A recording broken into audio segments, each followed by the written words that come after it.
So question 4 is if friends, सारे question में condition already दी होती है कि पैरेलल लाइन से, तभी हम आगे बढ़ेंगे। If A B parallel to D E, diagram की कुछ अरेंजमेंट ही ऐसी रहेगी कि वो पैरेलल लाइंस दी हुई है। A B C equals to 115 degree and एक एंगल दिया हुआ है एंड दूसरा भी एंगल दिया हुआ है। B C D equals to 55 degree, find x.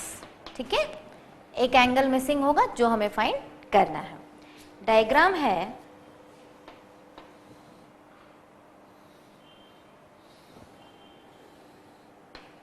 Zigzag में है। This is point A, this is point B, ये सी है, ये डी है, ये ई है। ये एंगल है x जो हमें फाइंड करना है। ये एंगल हमें दिया हुआ है 115 degree, A B C already given है and B C D is 55, so this is also given which is 55। Friends, यहाँ पर दो लाइन पैरेलल दी हैं, ये वाली एंड ये वाली, मीन्स इनको हम चाहें तो एक्सटेंड कर सकते हैं। ये ऑलरेडी गिवन है बट ये पॉइंट अगेन अलोन है, तो हम क्या करेंगे, कंस्ट्रक्शन करेंगे। सो हम इस पॉइंट से पास होती हुई एक लाइन ड्रॉ करेंगे जो इनके पैरेलल होगी। ठीक है, through point C we will make another line which is X Y. ठीक है, जब भी हम कंस्ट्रक्शन करते हैं तो as I told you we have to mention. So हम सॉल्यूशन करेंगे, उसमें सबसे पहले कंस्ट्रक्शन को मेंशन करेंगे। We draw line X Y, कैसी ड्रॉ करी हमने, parallel, parallel to A B and D E. हमने लाइन ही ऐसी ड्रॉ करी जो इसके भी पैरेलल है एंड इसके भी पैरेलल है, क्योंकि वो हमें जरूरत है पैरेलल लाइन की प्रॉपर्टी लगाने के लिए। नाउ कंस्ट्रक्शन पार्ट लिख दिया हमने, अब हम सॉल्यूशन करेंगे।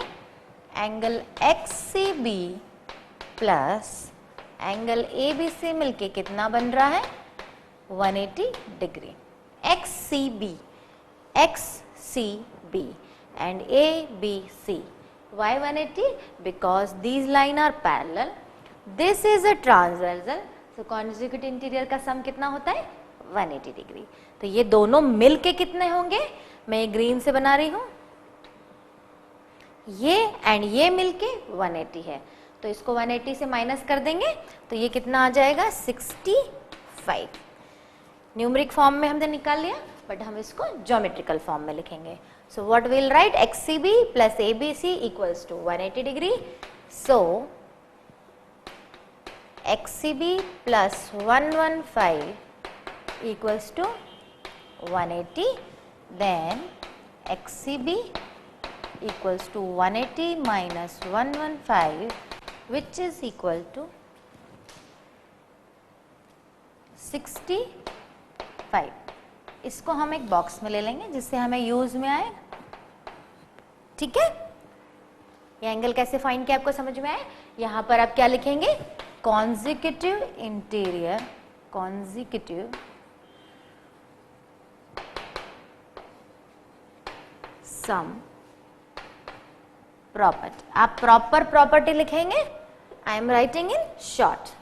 ठीक है, ना ये एंगल हमारे पास आ गया है, ये एंगल हमारे को ऑलरेडी दिया हुआ है, तो ये अगर जरूरत है तो हम इसे फाइंड कर सकते हैं, बट हम देखते हैं कि क्वेश्चन में इसकी नीड है या नहीं। हमें निकालना है एक्स, ई डी सी और सी डी ए, वो कितना होगा, डी सी एक्स के equal.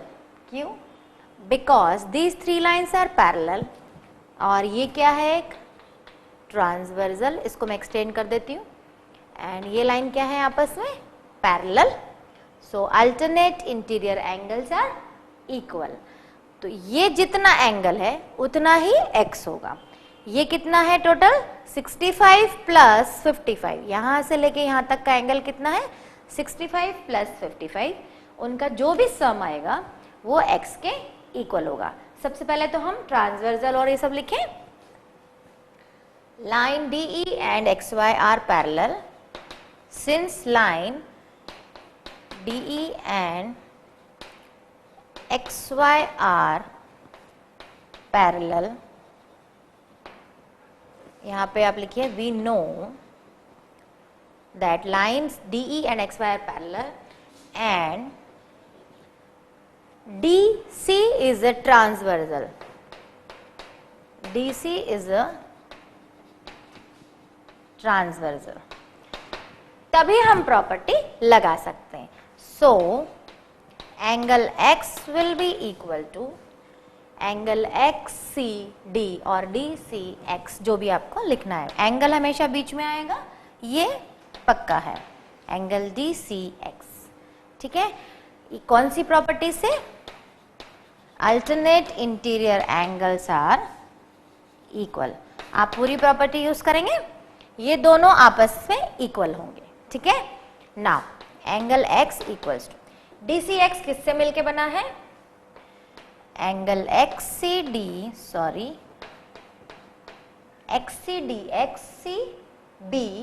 Plus BCD, XCB plus angle BCD, ये दो से मिलके बन रहा है, दिख रहा है? यस। एक की वैल्यू है 65, एक की वैल्यू है 55, ये कितना आएगा 120 degree. So angle X will be equal to 120 degree. कैसे निकाला फ्रेंड्स? हमने ये देखा, ये लाइंस आपस में पैरेलल हैं, ये ट्रांसवर्सल है, तो ये एंगल जो होगा और ये अल्टरनेट इंटीरियर होंगे। अगर आपको ये नहीं करना है तो आप इसके अंदर ये वाला फाइंड कर सकते हैं और ये कॉन्जिक्यूटिव इंटीरियर की प्रॉपर्टी लगाकर भी आप x को फाइंड आउट कर सकते हैं। There are so many ways to find missing angle. मैं एक तरीके से कर रही हूँ, आप चाहें तो इसको कई तरीकों से फाइंड कर सकते हैं। आप चाहें तो ये वाला एंगल निकाल सकते हैं 180 से माइनस करके, फिर ये दो आ जाएंगे तो ये तीसरा एंगल निकाल सकते हैं, वर्टिकली अपोजिट यूज कर सकते हैं, कॉन्जिक्यूटिव इंटीरियर यूज कर सकते हैं, corresponding, alternate, whatever property you want you can use. ये this is just a one way. ठीक है, now next question is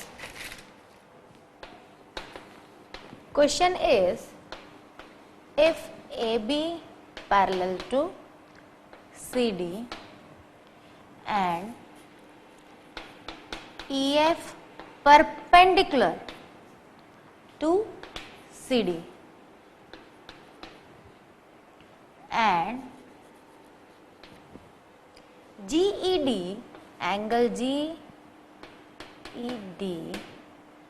equals to 126 degree, find angle AGE। ये क्वेश्चन है, तीन एंगल फाइंड करने हैं, sorry, and GEF and FGE। these three angles we have to find। Diagram है,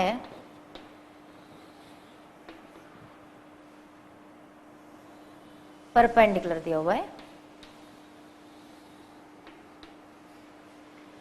ये points दिए हुए हैं, this is A, G, F, B, C, E and D। ठीक है, GED इक्वल्स टू 160 डिग्री दिया है, GED 126 डिग्री, सॉरी, ये टोटल एंगल जो है वो हमारे पास कितना है 126 डिग्री, ये टोटल है। फ्रेंड्स, क्वेश्चन को अगर हम ध्यान से देखें तो आधा क्लू तो उन्होंने खुद ही दिया हुआ है। कैसे? EF perpendicular to CD, perpendicular या राइट एंगल वर्ड जहां भी आता है तो वो हमें क्लियर समझ में आता है कि 90 डिग्री का एंगल फॉर्म हो रहा है। Right angle means 90 degree and perpendicular means भी वो जिस लाइन पर एंगल फॉर्म कर रहा है दैट इज 90 डिग्री। सो आधा तो हमारे पार्ट दिया हुआ है। EF perpendicular to CD.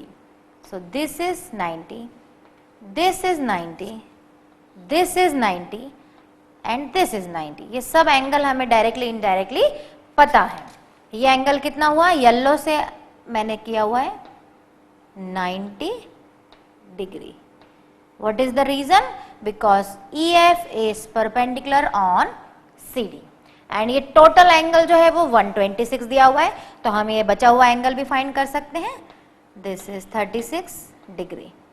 Very obvious है, ये टोटल एंगल इज 126, इतना पार्ट 90 है, तो ये पार्ट कितना होगा 36। बट ये सब हमने ओरल या न्यूमेरिक फॉर्म में किया, हमको इसको ज्योमेट्रिकल फॉर्म में बताना पड़ेगा। ठीक है, so now will write solution.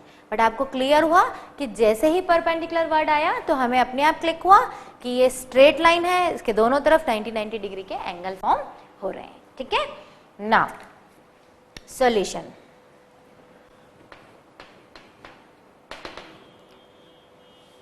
Given लिखेंगे सबसे पहले हम, angle GED equals to 126 degree. यहां पर हम रीजन क्या देंगे, गिवन।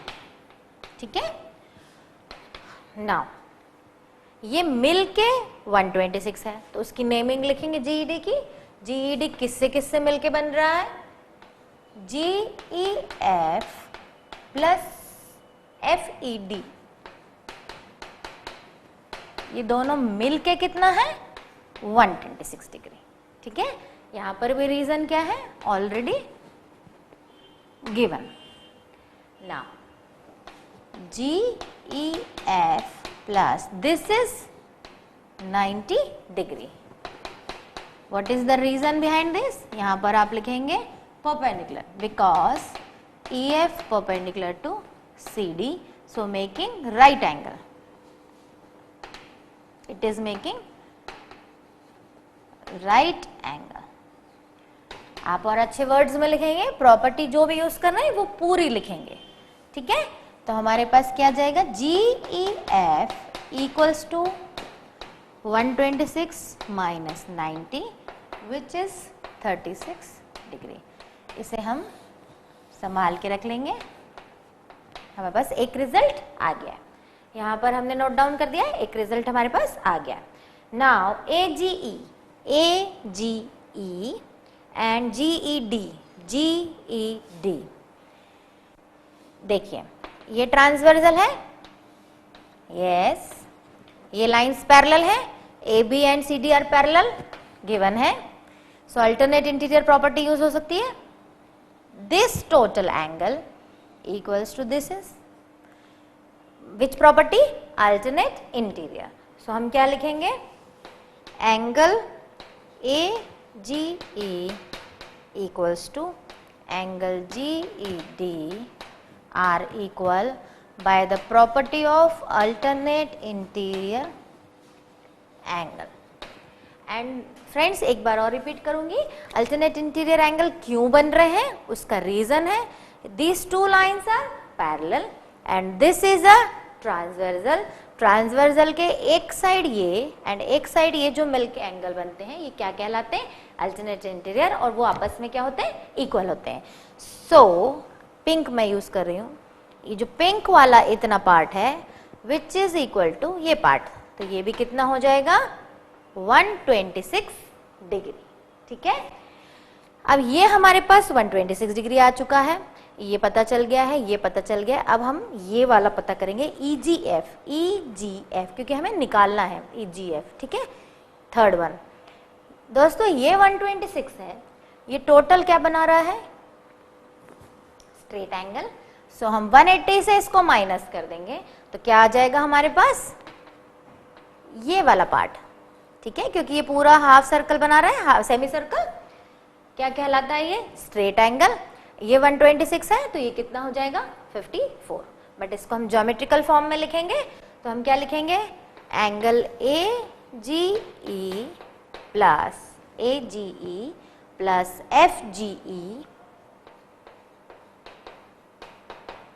मिल के कितना हो रहा है 180 degree by the property of straight angle.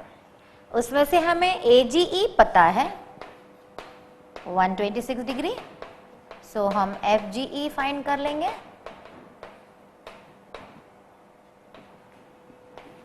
FGE equals to 180 minus 126, तो वो कितना आएगा 54 डिग्री। ये हमने स्ट्रेट एंगल की प्रॉपर्टी से फाइंड कर लिया है। एंड ये हमारे पास 90 था ही, सो हमारे पास सब एंगल्स आ चुके हैं। तो दोस्तों इन क्वेश्चन को कराने का पर्पस ये है कि आपको सारी प्रॉपर्टीज जो हैं वो माइंड में बैठ जाएं, जिससे एग्जाम में जब ये क्वेश्चंस आए मिसिंग एंगल वाले, तो आप कोई भी प्रॉपर्टी यूज करके बचे हुए सारे एंगल्स को फाइंड कर सकें। ठीक है। एंड ये सारी प्रॉपर्टीज जो बेस्ड हैं वो पैरेलल लाइन पे बेस्ड है, प्लस जो हमने लाइंस एंड एंगल्स में बेसिक प्रॉपर्टीज पढ़ी थी उन पे बेस्ड है। तो स्टूडेंट्स आपने देखा कि हमने बहुत छोटे छोटे क्वेश्चंस मिसिंग एंगल्स के फाइंड किए। अब हम मूव करेंगे अपने नेक्स्ट टॉपिक पे, which is angle sum property. Angle sum property जो होता है ट्रायंगल पे बेस्ड होता है। ठीक है। Our topic name is angle sum property.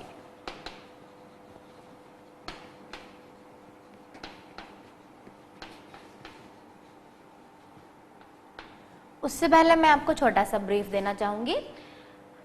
हमने पढ़ा था 3 तरीके के पॉइंट्स होते हैं। अगर वो एक लाइन में है so they will called collinear. ठीक है। अगर वो एक ही लाइन में है, और you can say line passing through all this 3 points. अगर हमारे पास 3 पॉइंट है और उनसे एक लाइन पास हो रही है एग्जैक्ट लाइन, तो वो कहलाएंगे कोलिनियर पॉइंट्स। ठीक है। इसी का एक केस हमने पढ़ा था कि अगर हमारे पास 3 पॉइंट हैं पर उन तीनों से एक लाइन पास नहीं हो रही, जैसे मैं चाहूं अगर यहां से ड्रॉ करूं तो ये 2 तो ज्वाइंट हो रहे हैं बट ये मिस हो रहा है।